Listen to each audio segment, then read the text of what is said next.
You guys doing good? All right, good. Great stuff. Got a lot of good things to go through. Hopefully, the presentation I'll go through will give you a couple ideas, a couple good takeaways. Before I get into the presentation, though, I love seeing people here. I love seeing the Brokers Are Better t-shirts. I love seeing what Anthony Casa and Mark Summers are doing. And, you guys, it's great to be part of this movement with you guys. Those guys are leading the charge. We're proud to be part of it. There's other great wholesale lenders. We're doing great things. So first, give those guys a round of applause for doing a great show and doing a great job for everybody. Now, presentation I'm going to go through is called from number 15 to number 1. And 15 to number 1, you'll find is number 15 was my old basketball jersey at Michigan State. And I'm going to talk a lot about things that we've done at UWM and some business principles that translate from basketball and how it's impacted our business. I'm going to give a couple examples, and also how I think it can impact your business in a positive way. And that's the point of the presentation, is that you'll walk out here with 2 or 3 things to improve. And so the mindset from that perspective is, you'll hear a bunch of things. Some will help you, some won't make sense to you, some will be helpful. Take 1 or 2 of them away, and when you go back to your office tomorrow, see if you can implement one thing. And you heard stuff from Shelby and Danny and Barry, everyone that was here speaking earlier. The whole goal is the fact that you're here is we're going to get better. We're going to improve. And if everybody in this room gets an inch better today, the broker channel just got stronger. And that's what it's all about, as a team together. And so to start off real quick, I want to get our minds right. Mindset. So, coming into this year, people say, oh, rates are going to go up. And, people say, oh, the market's rallying, it's good, things are going well, and I'm doing more business this year than I did last year. And I want everyone to put your mind in this thing. I talk to people all the time and say, hey, Matt, last year, I had a great 2018. I went down only 5%, but the market was down 15%. I'm doing great. And I said, wrong mentality. I don't care about the market. The market doesn't dictate my success. I dictate my success. The market up 30%, does that mean I'm doing good because I'm up 40? Why can't I double? The way I think about it is this. UWM, last month, we did over $10.5 billion of mortgages, about 35,000 closings, okay? UWM is going to do $100 billion. We're too small at UWM to be impacted by rates, impacted by market, I don't care. You know what happens? I tell my guys, oh, rates went up. Guess what? Now instead of talking to 3 brokers, we got to talk to 5.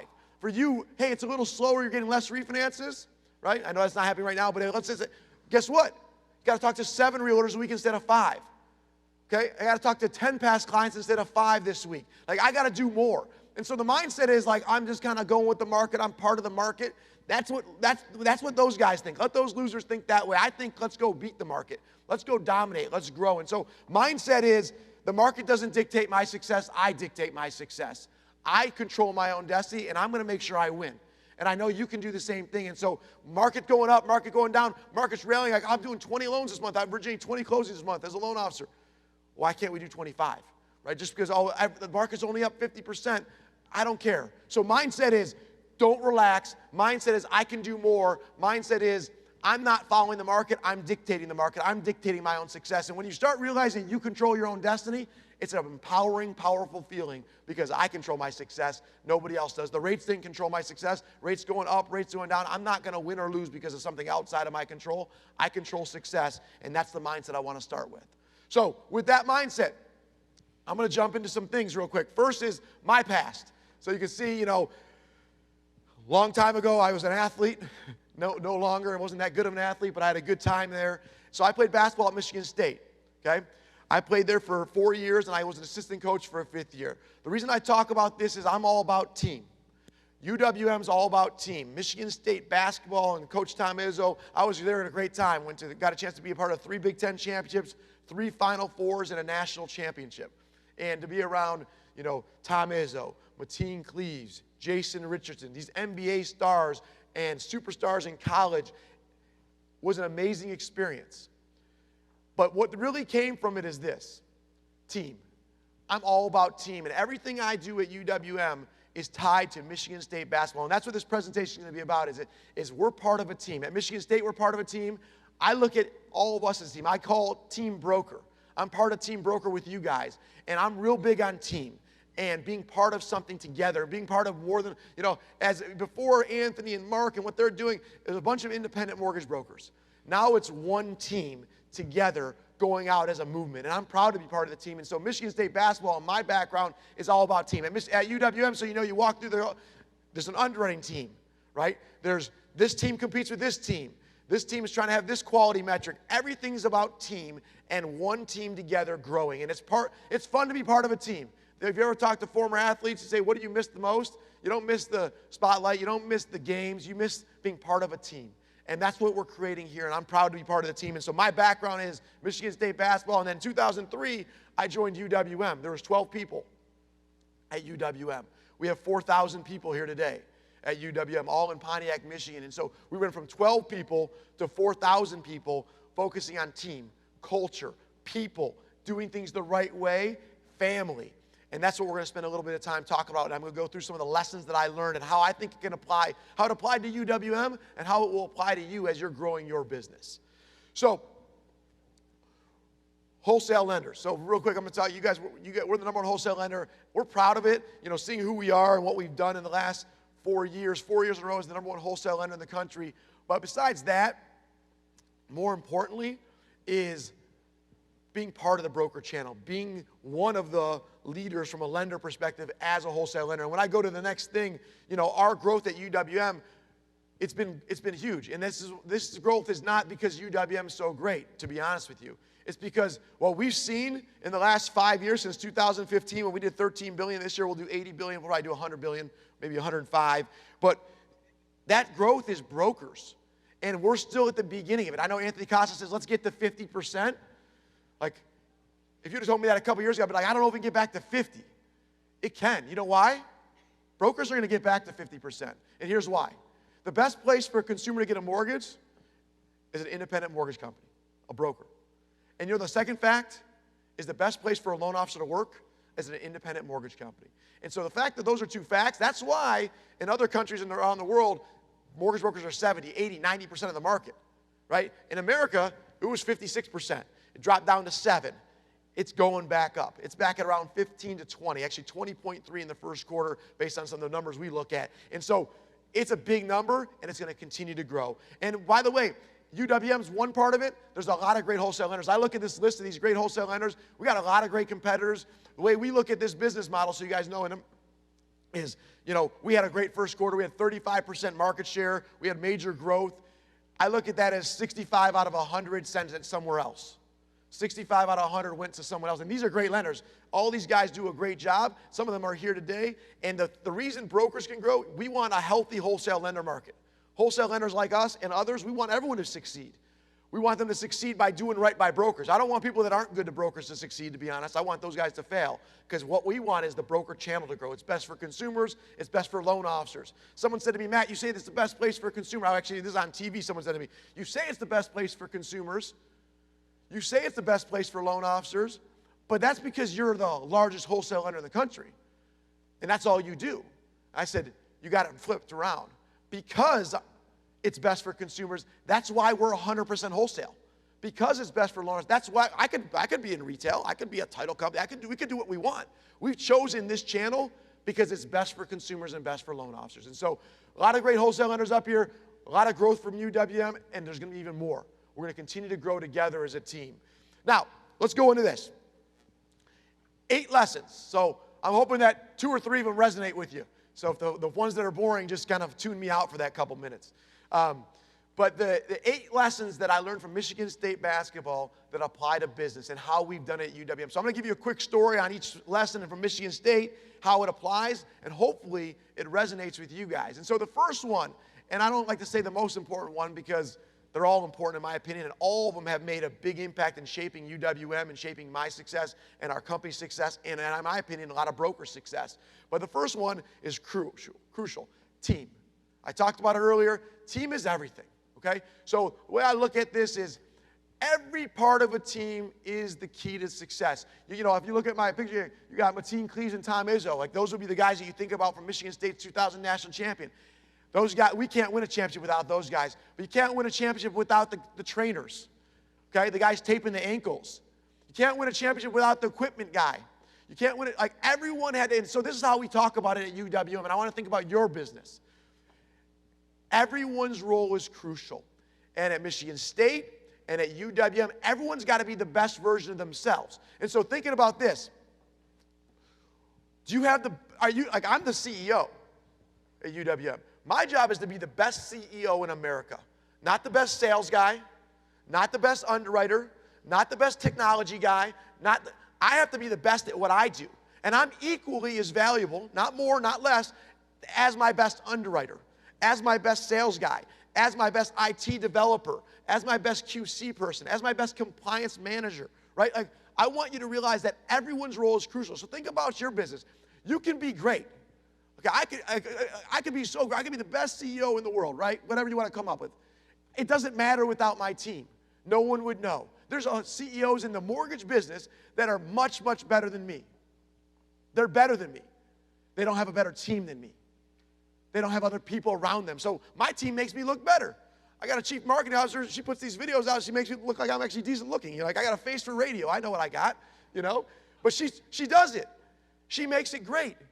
Because if I didn't have that, you wouldn't be watching 3 Points or Fast Breaker videos. You have to have a team. And so what I want you to think about your business is this. Who's on your team? What's your team look like? Do you have a great processor? Do you have a great loan officer assistant? Do you have great people around you? Because you can only be as good as your team. Michigan State basketball, okay, the star point guard, Mateen Cleaves, okay, he couldn't be as good without the third string. My job was to be the best third string point guard in America. My job was to push him every day in practice. My job was to call the play. He couldn't be as good without me doing that. And same thing with Tom Izzo. He couldn't be as good without his assistants doing their thing to go through in the scouting report. Izzo doesn't do every scouting report of every single player. Like, everyone's got to play their role. So too many people, I know we're all independent. You don't have to be at it alone. Part of your team is also, who's your team? Your title company is part of your team. Your lender is part of your team, right? Each other, we're part of our team. AIME is part of the team. Like, it's a team. So everyone's role is crucial. If you don't have all those pieces together, you will not be ultra successful. You can win. You might not win all the time, though. And so everyone's role is crucial, a big piece. So team is everything. Everyone's role is crucial is a big part of Michigan State basketball and UWM. Do what's right mentality. So I actually heard Shelby Elias talk about this. If you heard this, he had some great things. And he said it in a way that I say it a little differently. But the way I think about this is do right by others without any expectation of return. And always do right. The do what's right mentality. So Michigan State basketball, I don't know if you guys follow. Everyone follow, what happened last year with the FBI investigation into a couple players that were paid. You guys know what I'm talking about? So last year, a star player, a guy named Brian Bowen, happens to be the little cousin of one of my old teammates, Jason Richardson. This kid, he was in the locker room when we were kids. Like, I know this kid, and he's turned to be a star player. This kid's a Michigan State kid, coming to Michigan State. Done. Like, everyone knows he's going to Michigan State. Izzo's known him since he's been 3. Like, everyone knows this kid. He's a Michigan State guy. He's a great player. Well, about a month before he committed, next thing you know, Michigan State's no longer in his top 5, and he commits to Louisville. Rick Pitino. Well, come to find out, they exposed that Rick Pitino and the team paid him $100,000, and there was this whole thing that they were trying to get money, and that it was all about getting money. Well, Izzo never said anything about it, never said anything to me by the way, just moved on with his life, and he lost a kid. No problem, he moved on.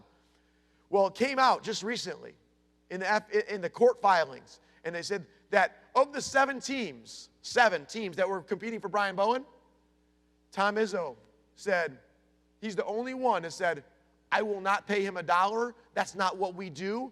I'm out. If you're looking for money, you go find another school. We're done. And so Tom Izzo, and it came out in all the press, like Tom Izzo wouldn't pay to get the kid, no matter what. And they said he's the only one flat out refusing to be involved with that. And he said, if you're looking for money, I'm out. And so the mentality here is this. Do what's right. Tom Izzo, by the way, this is not the first time this happened. This is only the first time it came out in the media. I know this happened for 15 years. We know at Michigan, you know who's paying players. You know what schools are doing things. Izzo's hands off. Do what's right. So I know, what about your business? The do what's right mentality, right? Like, are you doing, like, I know somebody's got some deal with some realtor. I know that I hate how the new construction people, they're paying these guys and doing these things. Like, hey, Not everyone's doing things right. I don't care. We, Team Broker, we do it right. We do right by consumers, we do right by each other, and we do it right. And the do what's right mentality is what we think about at UWM. And I think about it at UWM too. Like, we rolled out things, and you guys know, like, our marketing toolbox and success track. Like, this is doing right by others, and it doesn't matter. Like, we have marketing tools, use them. Use them if you, and by the way, these things, come to our training. We have a success track. Who's been here for success track? Who's been to UWM? Okay, great. So a lot of you have been up there. Come out to our training. We'll give you a lot of help and tools. And you know what happens? Does all your loans come to UWM? No. We'd love to earn them, but it's doing right by others without any expectation of return. So think about your business. Who can you help? Shelby Elias was talking about, can you help a realtor add value, make it so that they can be more successful? If they can be more successful, you'll grow your business too. And if you don't grow your business, you know what? It feels good to help other people either way. Do what's right and you go forward. And that's how we think about it. And the other part I think about is this. Long-term focus. I'm all about winning in 2023. People are sitting here and say, oh, last year at UWM, we had a record year. We did $41 billion. We grew and the market shrunk. All the people that want to tell me that stuff. Someone said, oh, what are you guys doing right now? How do you guys do it? I said, what do I do right now? 2018, I won 2018 and 2015. That's when we won it. We built our technology. We went in on the right way on how to handle LO Comp. We prepared with LEs and CDs with TRID. Like, we won 2018 and 2015. And so we're long-term focused. And so the do what's right mentality, I want you to think about your business. Like, of course, I want to close a lot of loans in June, and we're gonna have a great month, just like you're gonna have a great month. But are we winning? Are you prepared for 2020 and 21 and 22? Like, what's this look like? You got a great model, and you say, I want to hire a couple of LOs, or, hey, I want to spend more time with my family. What is it? Whatever your goals are, how do you get there? And so you got to set goals, long-term focus. For us, we're always trying to win in the future. We're doing right long-term. And there's a lot of things. I could make a lot more money.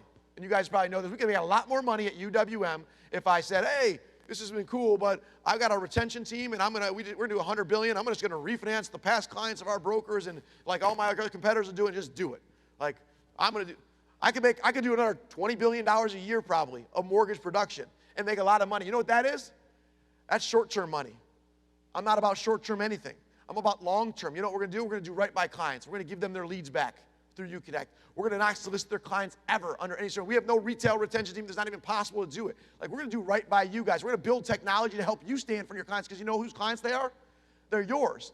That's not a winning play for 2019. My competitors know it. My competitors, a lot of people, and a lot of competitors have followed this path, which is fantastic because it's good for all of us. And kudos to Anthony and what they did with Brawl. And do right long term. Let's go win in 2023 together. And that's how we think about it at UWM. Now, I have an advantage, right? An advantage is I own the whole company. I don't have any private equity. I'm not public. I have no shareholders to answer to. It's me. And I'm like, I'm not going to make any money this month. It's okay. Pat myself on the head. It's okay. It doesn't matter. The difference is, are you trying to win long term? Stop chasing money. Chase success. Chase winning. You know what follows success? Money. Like, I'm all about winning. I'm all about success. I'm going to make money. I don't look at the financial. I don't pay attention to it. Like, we're trying to win long term. Stop focusing on today's profit and focus on tomorrow's winning. If you focus on tomorrow's winning, tomorrow's profit will be much bigger than today's would have ever been. And that's how we think about it. And so, long-term focus. Michigan State basketball. Izzo could have been successful paying a kid today. But in 2 years, when they have to take a banner down, or in 3 years when he gets exposed for doing the wrong thing, he lost. Like, we're thinking about you long-term.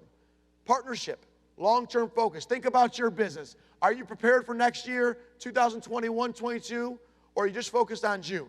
Now, don't forget, I know you got to dominate in June. We all got to dominate in June, but we got to make sure we're thinking about long-term. Everything's got to be long-term focused. Number 3, no detail is too small. So think about this. Michigan State basketball.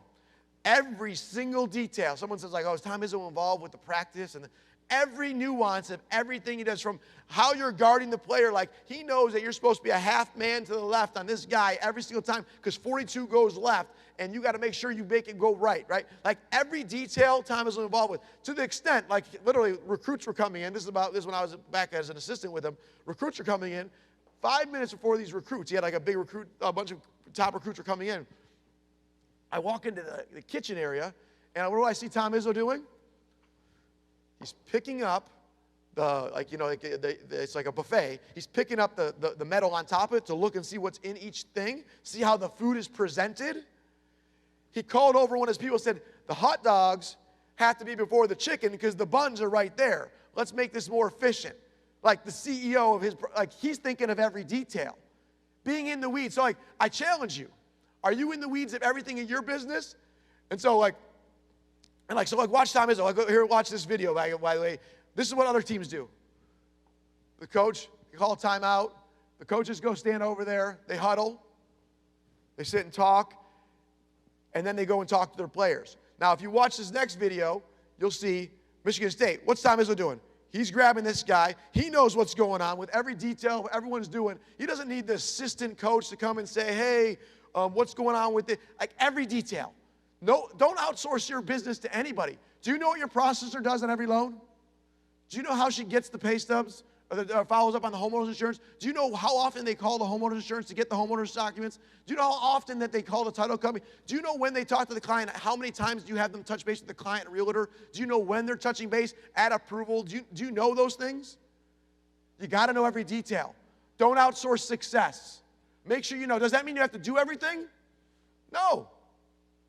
But I got to be in the weeds. I got 4,000 people. I'll sit there, shadow people. I'll take calls. Some of you probably called. I'll answer the phones. There's a picture of me here with the receptionist sitting there. I'm taking calls when clients call in because I want to know. And by the way, when I shadowed that receptionist, you know what I found out?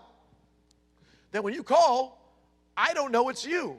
But I know it's you because I know your phone number. I know your information. And I said, wait a minute. We know Shaw's calling from New York. Say, hey, Shaw, nice. Thanks for calling UWM. How's everything going? Are you looking for Robert, your AE? That's a different approach than, thanks for calling UWM. How may I direct your call? Now I'm personalizing it. Now I know when someone's coming from the West Coast, it's like, hey, how things going out there in LA? You looking for Steve, your AE? Oh, no, you want the closer. Hold on one second. Let me get a West Coast closer for you. Boom. Like, it's different when I know who you are. Every detail. We didn't have that before. And now they don't have it on every single call because they're in high volume calls, but now I have the data.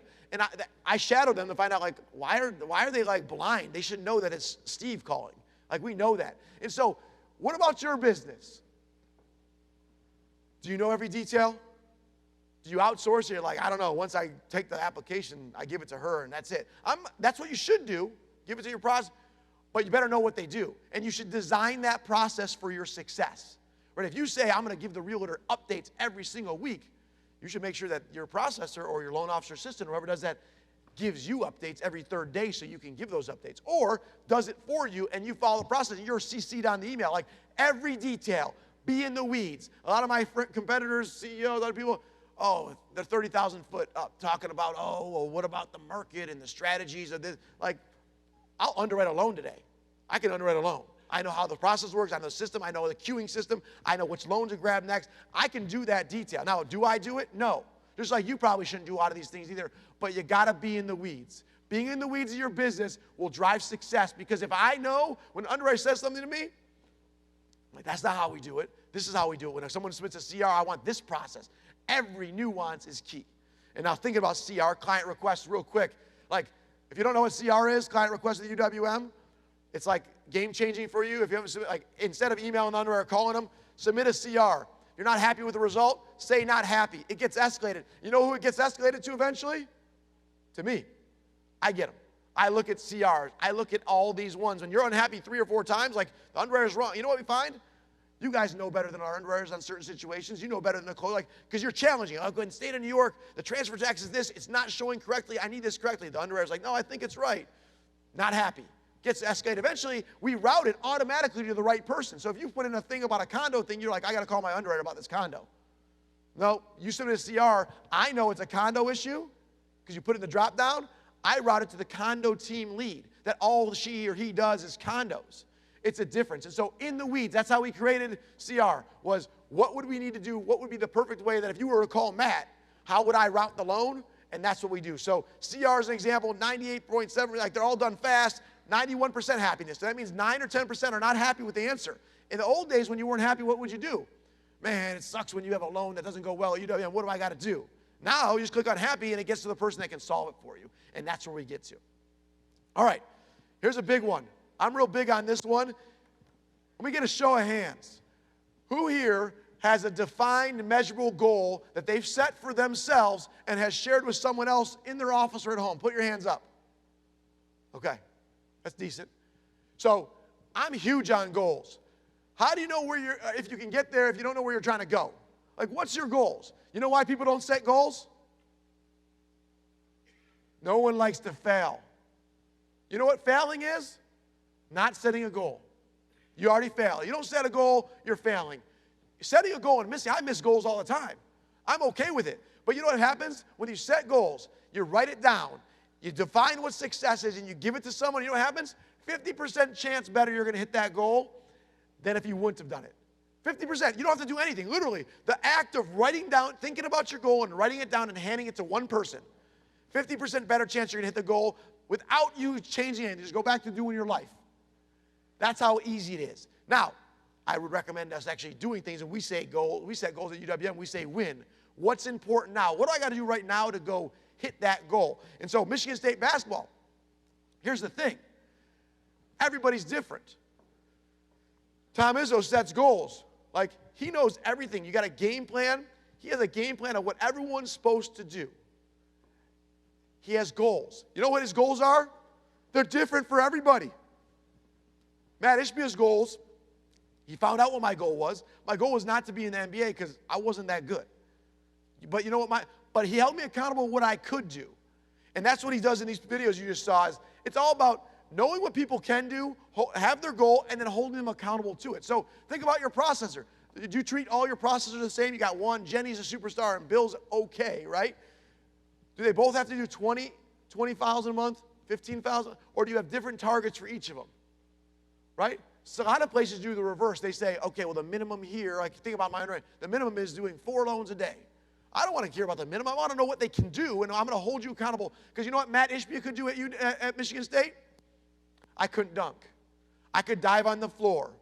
I would be the best third-string point guard. I could go through the scout team and run the other team's plays just as good as they could. That's what he held me accountable to. You know what he held Mateen Cleaves accountable to? Is making the game-winning shot. Jason Richard accountable to being the most athletic player on the court. Like, everyone has a role. But you don't know what the role is until you set goals. So think about your goals. Here's a takeaway. If you don't have goals, or if you do have goals, either way, set your goals, and you don't have to wait till next year. Like it's June 10th or whatever day it is, say June 12th. Like, I don't care what day it is. Set your goals. Say, for the second half of the year, I want to do this. Write it down, hand it to someone, and I'd post it on the wall in the office. Say, company goals, my goals. Put it up there. Tell everyone else to do it too. You know what happened? It's okay if you miss them. It's okay. But you know what happens? You probably will hit them. And when I see Brian over here, you're at 6. Hey, your goal was 6 this month, and you're only at 5. Like, you got that? Is that Ishbia loan closing? It's not. Well, hey, tell the processor to work on that one so you can hit your goal ahead of me because I already hit my goal. And it's like, now we got a team. Now we're doing something special. Team matters. Goals matter. If you don't know where you're trying to go, how are you going to get there? Set goals. It matters. Now, UWM, I'll give you a quick example at UWM. We have a goal. You guys know it takes 30, 40 days, whatever, in the rest of the industry. I don't pay attention to that stuff. UWM, it's submission to closing, 16 days. That's what it was 2 years ago, 18 months ago, whatever it was. We set a company goal. How do we get to 12 days? Everyone says, well, Matt, we're already so much faster than everyone else. How do we get to 12? I said, well, let's get to 12. So we figured out, how do we shave it from 16 days, submission to closing, to 12 days? We analyzed it. You know what we found? We dug into the weeds. We found that, on average, loans without an appraisal take 9. Save a lot of days. Well, I want more appraisal waivers. More appraisal waivers means less time, closer to my goal, even if I get to 20%. So what we said is, okay, let's get more appraisal waivers. How do you get more appraisal waivers? Let's train our brokers. Run LP and DU. That didn't work too good. Everyone's like, yeah, I'll do that, yeah. And then we found out 93% still ran DU only. So we said, let's build technology. They click one button and it runs both at the same time. And it pops up a grid and it shows you, would you got an appraisal waiver on one or the other? Since we implemented this, we have 27% appraisal waivers, higher than ever before.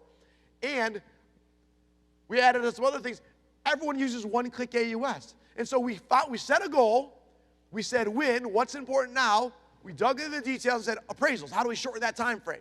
And therefore, we came out with one-click AUS. And so that's how it happens. And by the way, it wasn't even my idea. I don't come up with anything anymore. I got great people that come up with these things. Back to my thing, team is everything.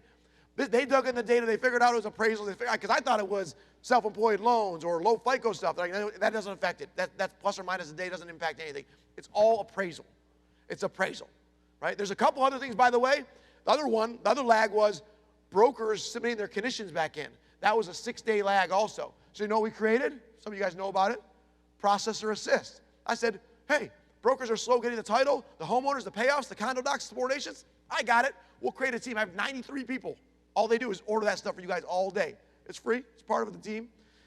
All tied to this goal, getting to 16 to 12. Now, we're not even at 12 yet. We're like 14.1 right now. Right? We're going to get to 12. Right? We're going to get there. But this is how you get to goals. You got to start with a goal in order to be successful. Now, I ask you this.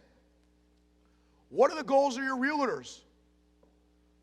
Shell, we talked about this too. What are the goals of your title agents? Do you know? Or do you just call and say, hey, you got a loan for me? No. Find out what matters to them. Find out what their goals. What's success for you, Mr. Realtor? Oh, it's getting 5 new listings a month. Okay, great. How can I help you get 5 new listings a month? Let me think about this. What can I do to help you? Help someone else hit their goals. You can't help that realtor add value unless you know what he's trying to do. You might think he wants 5 more deals. This guy's like, no, I just like to do my 2 deals a month and see my family. Good, that's your goal. Okay, well then maybe I'll give him some other things about family tips and how to balance life. Like, how do I add value? You got to know people's goals. So think about your real estate agents, your title agents. What are their goals? I'd ask them. I ask brokers all the time. I say, what are your goals? What are your goals right now? What are you trying to do? I want to know what they are so that I can know if I can help. And I try to add value. Oh, you want to triple your business? That's different than this guy over here that says he wants to go from 5 loans to 7. I treat them differently. The guy that wants to triple his business, I say, Karen, call me. I'm going to set you up with my recruiter and how they recruit LOs, because if you want to triple your business, you got to hire 5 LOs at least to grow your business. So I'm going to show you how we recruit. I'm going to show you how we train. Here's 7 vouchers. Come up to Success Direct. I got you. I'm helping him hit his goal. Now, does he have to send all those loans to me? No. Back to do right by others. Stop trying to, this is the thing. Biggest business flaw, in my opinion, and not everyone agrees with this, is return on investment. You guys heard that saying, ROI? It's stupid. Okay? Stop thinking like that. Invest, measuring how much you got back. I spent $5,000 on this broker coming in. How many loans did I get from it? Think about my marketing toolbox I talked about earlier. I spent $8 million building it, 10,000 man hours. How many loans am I getting from it? I don't know. It feels good to help people out. I'm sure it's working, right? Do right. Stop measuring every single thing like that, because you know what? Focus on winning. Don't focus on, because you know what happens other places? They say, I want to spend $8 million on a marketing toolbox, and the CEO and the board will say, well, how many loans are we going to get for that $8 million? Well, I don't know. You know, they don't have to use us. How about you just give us the $8 million and stop trying to run this stuff, right? Like they don't invest in things. Do right by others. Invest in things. Think about your realtors and title agents. Don't sit there and figure out, oh, if I go and run this realtor happy hour, I'm going to spend $500 and I need to get a loan out of it. If I don't get a loan out, I'm not doing this anymore. No, do it either way. Build relationships. You will win. You will win. Invest in yourself. Bet on yourself every single time. Return on investment stops people from doing more things than it helps them do. All right, moving on. Dominate by being different. So,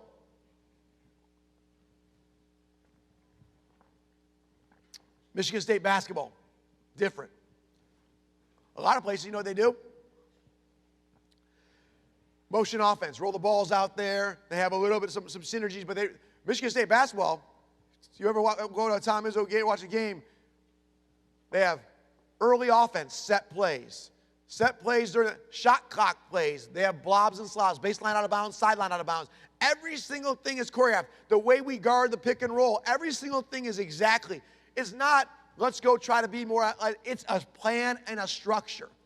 Dominate by being different. It doesn't need to be like, you know, what are we doing? Oh, I got to make sure, I got to figure out, like, what is everyone else doing? I'm going to do the same thing. Think about, you know, a lot of programs, like every single thing, from when you get a rebound, the guy gets to the X. People do the exact same thing every single time. It's different than everybody else. Other places, you know what they do? They do it differently, and it's okay. So I think about our business and what we did at UWM. Everyone in the market told me, hey, Matt, I had Fannie Mae come in. I had warehouse banks come in. Matt, you're doing good. This is 2012, 2013. You're doing great. Keep up the good work. We're proud to partner with you. We did like $5 billion that year, whatever. You're doing great. All is great. But you really got to build that retail channel. I said, why? What do you mean? They're like, well, retail's where it's going. We think you need to diversify, and that's going to be key to your success long term. I said, no, it's not. I'm going 100% wholesale. I'm going all in on wholesale. And one of the warehouse banks said, well, we don't want to work with you. I said, great. Thanks. It's been real.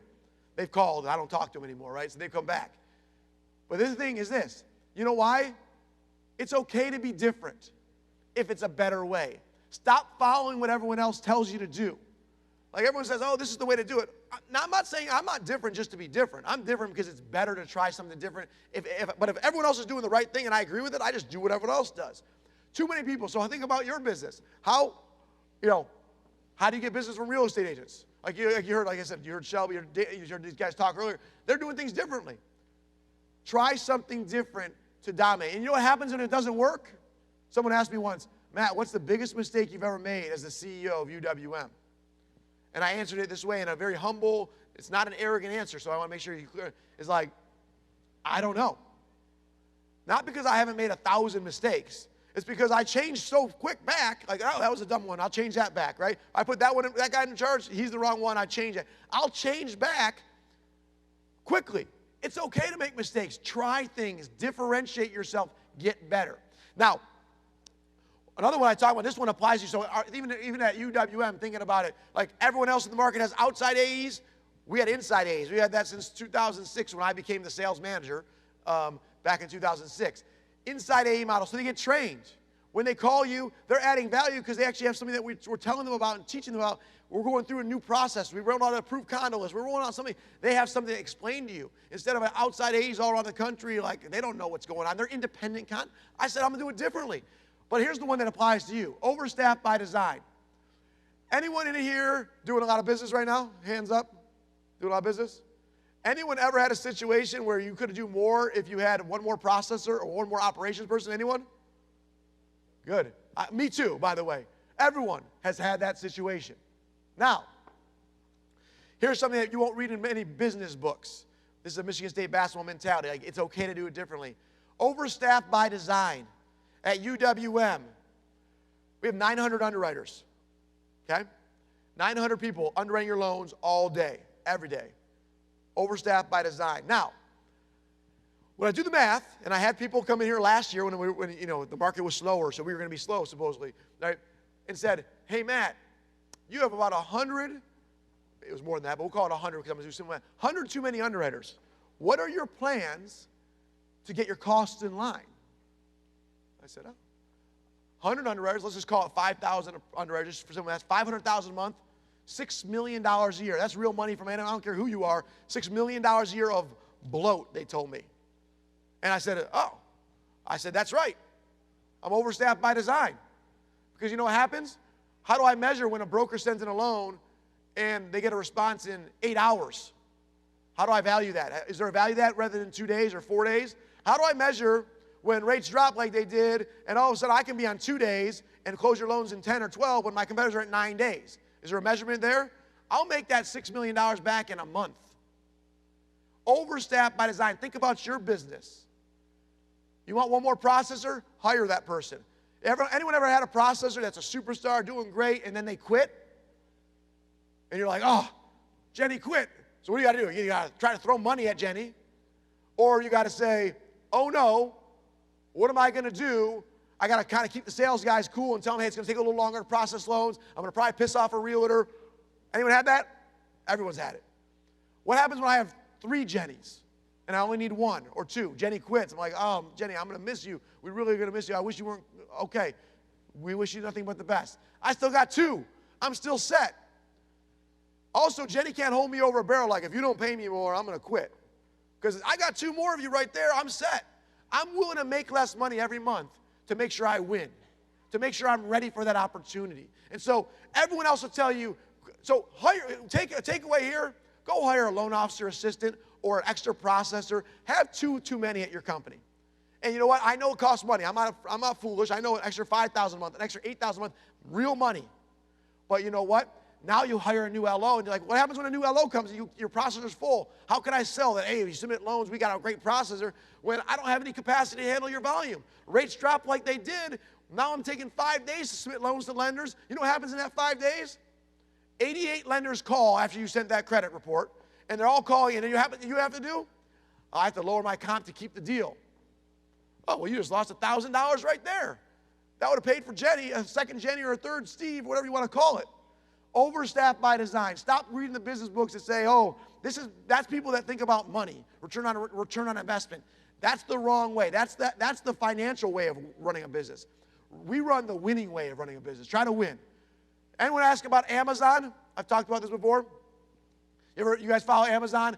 10 years ago, 15 years ago, 20 years ago, they're like, this Amazon company, like I saw a thing on 60 Minutes, it says, how are we supposed to believe that your Amazon, they're talking to Jeff Bezos, is bigger and more successful than Sears Roebuck? You've never made a profit ever.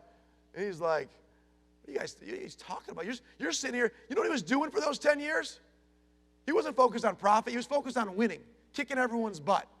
He's doing okay now, right? He wasn't focused on making money that day. Like, and by the way, I get it. Everyone needs money to live. I get it. I got it too. I got family. Go win. Go win that loan. You made a little less on the loan, go win the loan. Get that client in your world. Get that realtor to see how amazing you are. Go win.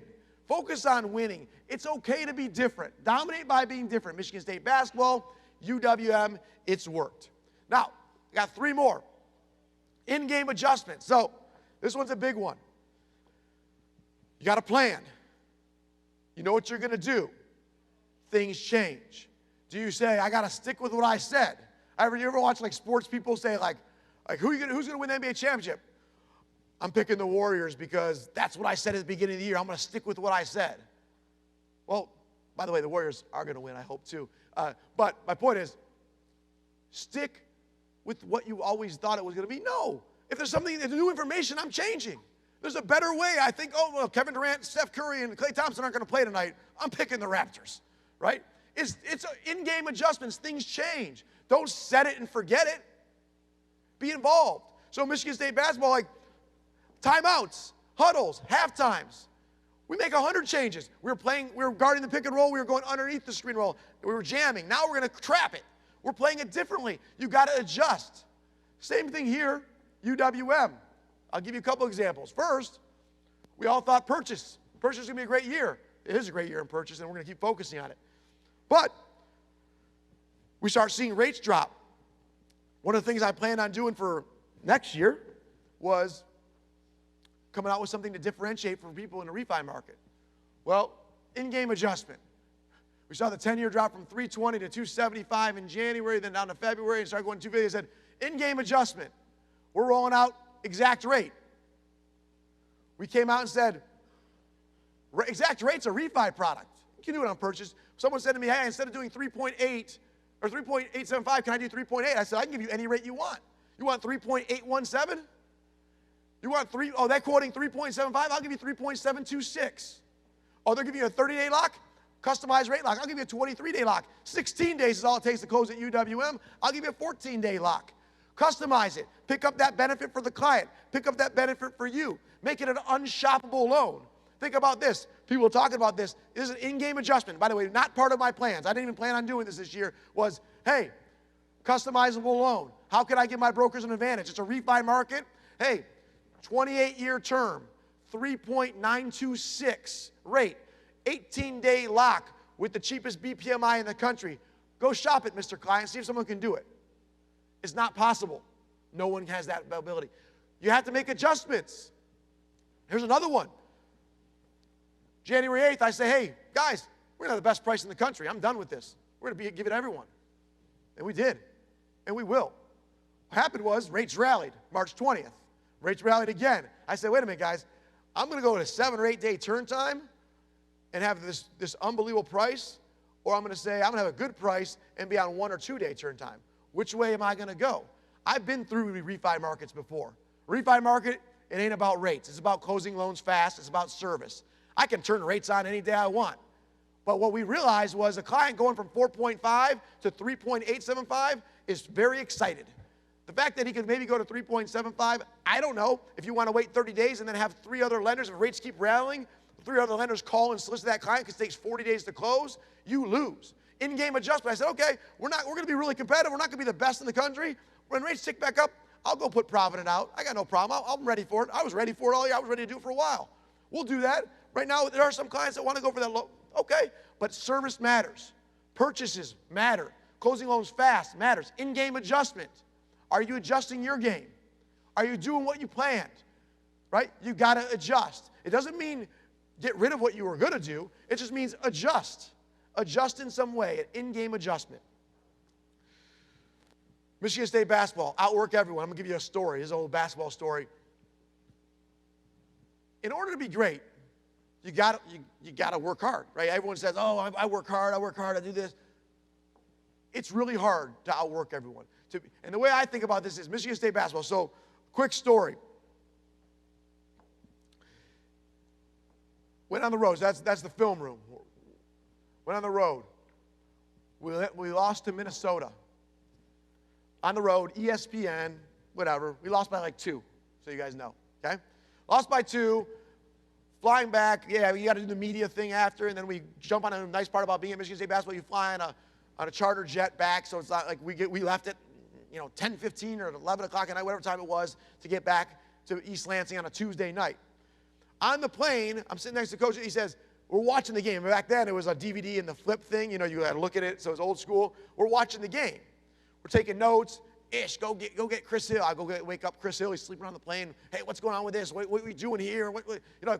Getting all these notes, compiling. Watch the game. We get back, 12:30, 1 o'clock. We talk to the players in the thing, and Coach is like, hey, let's go watch the game again. Order some pizza. We're going to go upstairs. We go up there at 1 in the morning to watch the game. Okay? Again. Take notes again. We watch it for like an hour and a half, 2 hours. It's like 3 o'clock, and Coach is like, and the other assistants stand up, like, I'm going to go home, Coach. And Coach is like, Ish, let's watch it again. I'm like, we lost. I saw the game, right? Like, we ain't going to win. We watched it again. Watch it until 4:30 in the morning. Take notes again. We walk out to our cars, freezing cold in Michigan. Drive home. I sleep for a couple hours. I come back. I walk by his office at 8:15 in the morning. Matt, what are you doing? What am I going to tell this guy? I'm going to go watch the game again? What am I going to tell him, right? He's like, we start at 8. Be on time. This guy went home, probably kissed his kid, probably came back and watched the game again. And the story here is, in order to be great, you don't have to work those kind of, you got to outwork people. Izzo said we lost by 2. He wanted to say, like, what could he have done different to win? You didn't get that loan from a client. That realtor isn't giving you a chance. What can you do? Are you going to, and the way I look at it is like, I'm not that smart, okay? I got a lot of smart people I can be with. The other CEOs of the company, I promise you they have better education than me. I promise you they're smarter than me, and I bet they have more money behind them than me. Guaranteed. So you know what I said? I'm going to outwork you. I'm going to get in the office. I get in the office every day, so you guys know, 4 o'clock.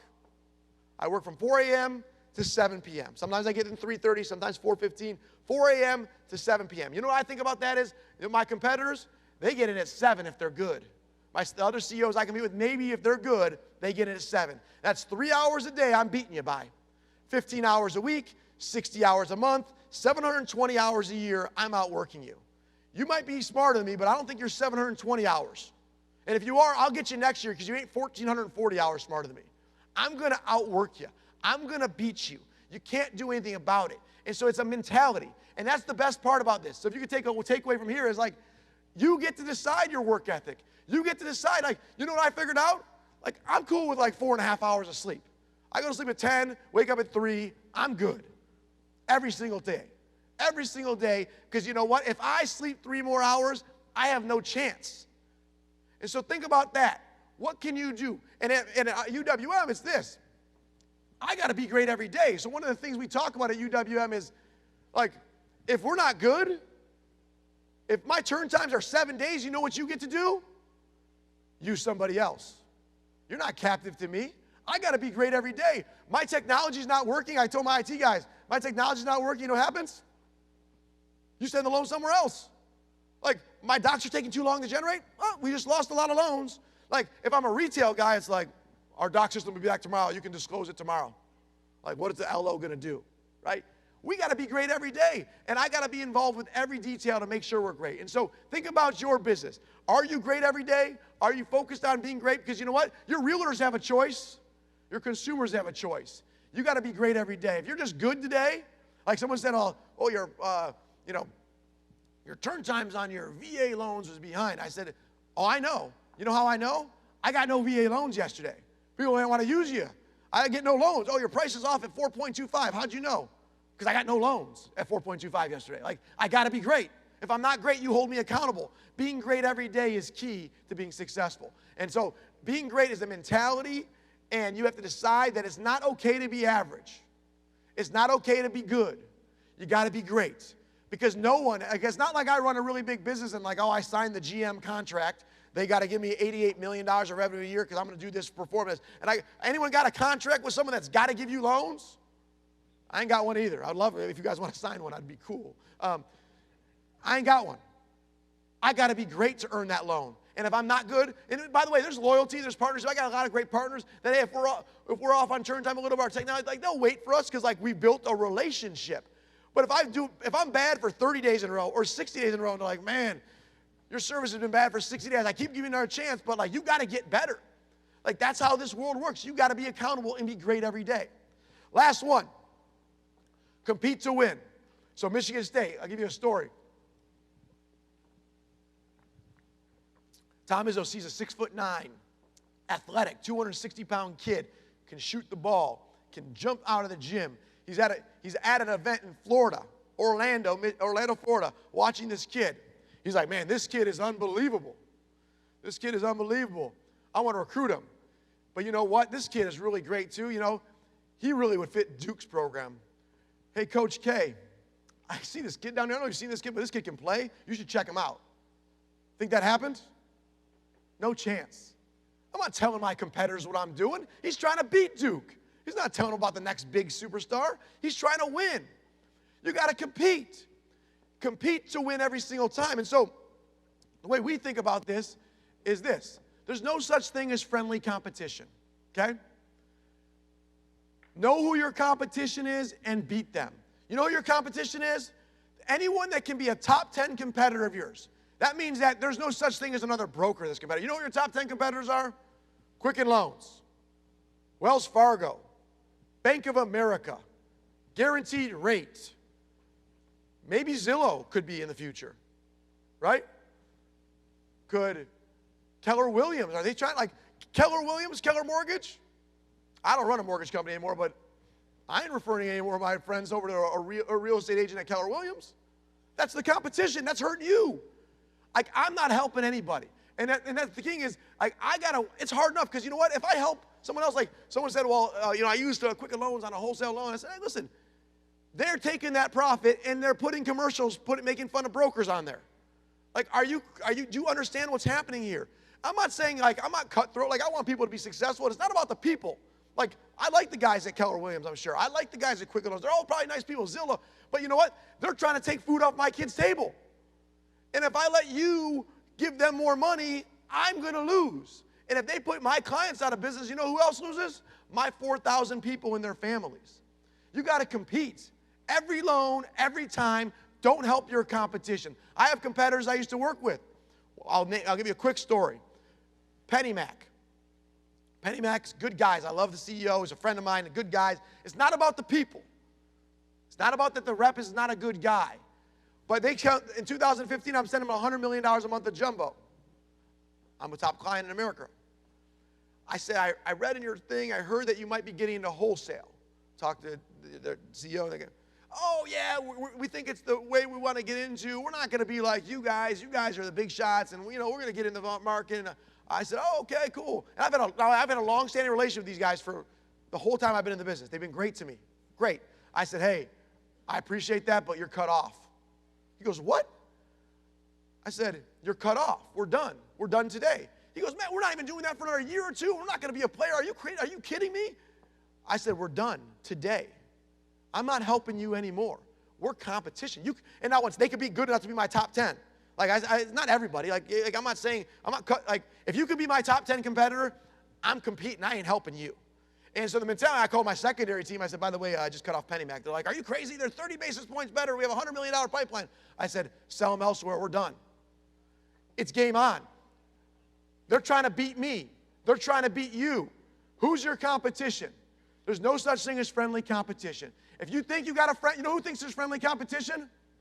The guy that's losing. Oh, that's my competitor. He's a good guy. Like, I'm friends with him. I like the guys. But if it comes down to you or me, I'm about me and my 4,000 people in my bro. We're going at it. Know your competition.